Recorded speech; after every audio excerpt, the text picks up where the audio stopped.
మీరు భయపడొద్దు, మీరు బాధపడొద్దు, మీరు కృంగిపోవద్దు, మీరు నిరుత్సాహపడొద్దు. నేను ఆదరణకర్తని పంపిస్తానని చెప్తున్న యేసుప్రభువు వారు అంటూ ఉన్నారు ఇక్కడ. నా తండ్రి నన్ను ప్రేమించాడు. మీరెప్పుడైతే నా ఆజ్ఞలు పాటిస్తారో నా తండ్రి మిమ్మల్ని ప్రేమిస్తాడు. దాని తర్వాత నేను వానిని ప్రేమించి, ఎవరిని? మనల్ని. దేవుడు మనల్ని ప్రేమించి వానికి నన్ను తెలియపరచుకొందును. ఒకవేళ పరిశుద్ధమైన గ్రంథం మొత్తం మనం చదివేసుంటే, మరి దేవుడి గురించి మనకి తెలిసే ఉంటే, దేవుడు ఎందుకు ఈ మాట అంటున్నాడు? అయ్యో, యేసయ్య ఎవరో మనకు తెలుసు కదండి, మళ్ళీ ఎందుకు ఈ మాట అంటున్నాడు దేవుడు? నన్ను మీకు తెలియపరచుకుంటాను, నన్ను ప్రేమించండి.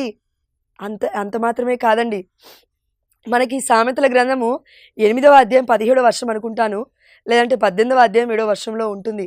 నన్ను ప్రేమించిన వారిని నేను ప్రేమింతును, నన్ను వెదకు వారికి నేను దొరుకుదును. అంటే దేవుడి పరమరహస్యాలను దేవుడు ఎవరికి చెప్తారు అని చెప్తున్నారంటే ఇక్కడ లూకాసు వార్త 10వ అధ్యాయము 22వ వర్షం ఒకసారి చదువుతాను చూడండి.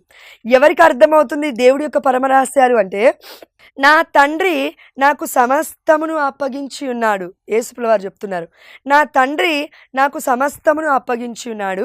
తండ్రి తప్ప మరెవ్వరును కుమారుని ఎరుగరు.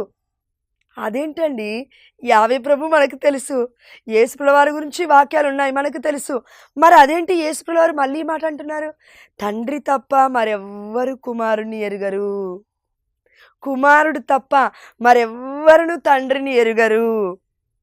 ఇంత మాత్రమే కాదు, మరియు కుమారుడు ఎవరికి ఎరిగింప ఇష్టపడునో వారు మాత్రమే తండ్రిని తెలుసుకొందురు. ఆమేన్, హల్లెలూయా. ఇదండి ట్విస్ట్. పరమరహస్యము ఈ పండుగలో ఏంటంటే, యేసుప్రభువు వారు తనకు తానుగా ఆయన ఎవరు అని మనకి తెలియజేయాలనుకుంటే తండ్రి, కుమార, పరిశుద్ధాత్మ. అంతెందుకండి, పాత నిబంధనలో యావే ఆత్మ అనుంది, దేవుడి ఆత్మ అనుంది. కొత్త నిబంధనలో యేసయ్య ఆత్మ అనుంది, పరిశుద్ధాత్మ అనుంది.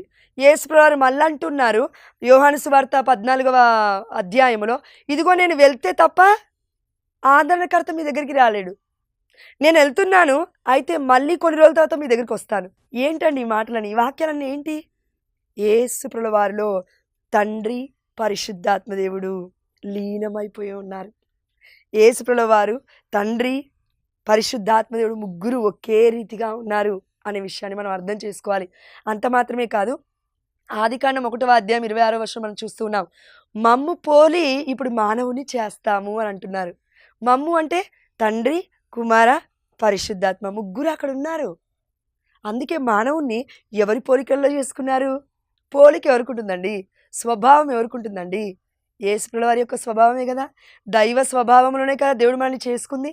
అందుకే కదా ఆదాము ఏవ పాపం చేసినప్పుడు దేవుడు బాధపడ్డాడు. త్రిత్వైక సర్వేశ్వరుని పండుగ మన కనతలైన కథోలిక శ్రీ సభ త్రిత్వ ఏక, ముగ్గురు కానీ ఒక్కరే ఏక సర్వేశ్వరుడు యొక్క పండుగను కనతలైన కథోలిక శ్రీ సభ ప్రపంచవ్యాప్తంగా యూనివర్సల్ క్యాథలిక్ చర్చ్ కొనియాడుతుంది అనే విషయాన్ని మనం గుర్తుపెట్టుకోవాలి.